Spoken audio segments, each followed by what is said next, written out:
இந்த மண்ணோட பெண்கள் மேல திடீர்னு விஜய் அவர்களுக்கு அக்கறை வந்துருச்சு.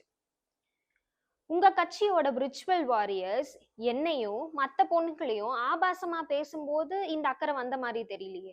அப்ப நாங்க இந்த மண்ணோட பெண்கள் கிடையாது. சரி, 25 வருஷம் உங்க வாழ்க்கைய பகிர்ந்துகிட்டாங்களே உங்க மனைவி, அவங்கள உங்க கட்சி தொண்டர்கள் ஆபாசமா பேசினாங்க. அப்ப கூட இந்த அக்கறை வந்த மாதிரி தெரியல.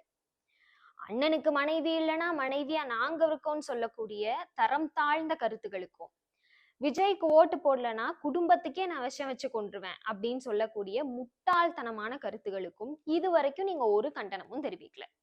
அப்படி நீங்க ஒரு சிறந்த தலைவரா நினைக்கிறீங்க அப்படின்னா ஒரே ஒரு பத்திரிகையாளர் சந்திப்பு மூலமா உங்க கட்சி தொண்டர்களுக்கு ஒரு அறிவுரை சொல்லி இருந்திருக்கலாம்.